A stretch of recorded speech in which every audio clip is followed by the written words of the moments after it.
Terima kasih Anda masih bersama kami di Kompas Petang. Saya Cynthia Rompas. Saudara, jenazah prajurit TNI Letnan II Infantri Fauzi Ahmad Sukarnain dimakamkan di Taman Makam Pahlawan Bungoro, Pangkep, Sulawesi Selatan. Siap.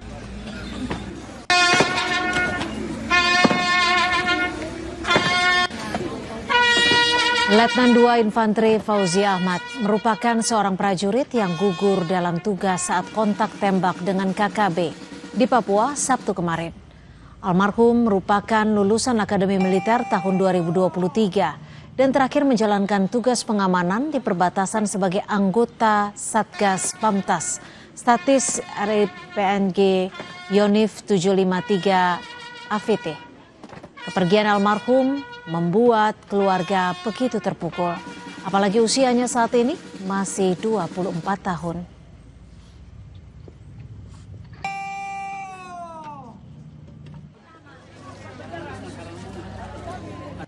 Tangis haru keluarga mengiringi kedatangan jenazah almarhum di Pangkep, Sulawesi Selatan. Di mata keluarga dan kerabat, almarhum merupakan sosok panutan dan baik. Sebelum gugur dalam tugas, Fauzi bahkan bercita-cita hendak memberangkatkan umroh ibunda tercinta. Cita-cita itu rencananya akan direalisasikan Fauzi saat cuti nanti. Bantu lagi yang sini. Bantu lagi cepat. Info terakhir kapan sih rencananya almarhum ini akan kembali ke Pangkep, Pak? Setelah cuti nantinya, dia sempat kasih kabar sama mamanya bilang mau dikasih umrah.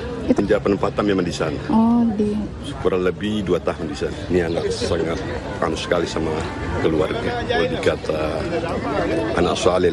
Ya. Salat 5 waktu tidak pernah ketinggalan dia. Iya. Satu anggota TNI Yonif 410 Alugoro, Praka Amin Nur Rohman, meninggal dunia setelah diserang kelompok kriminal bersenjata di Kampung Moyeba, Distrik Moskona Utara, Kabupaten Bintuni. Kelompok kriminal bersenjata menyerang anggota TNI saat sedang menjalankan tugas angsana atau berkunjung ke Kampung Moyeba. Senjata milik korban juga dirampas. TNI masih melakukan penyelidikan terhadap para pelaku penyerangan.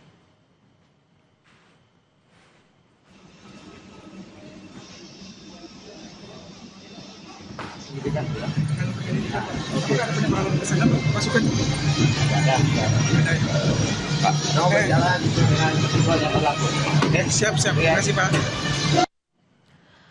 Saudara, pemerintah siapkan skema lain usai Menkyu Purbaya Yudi Sadewa menolak agar APBN ikut menanggung beban utang proyek kereta cepat WUS. Perbincangannya usai jeda.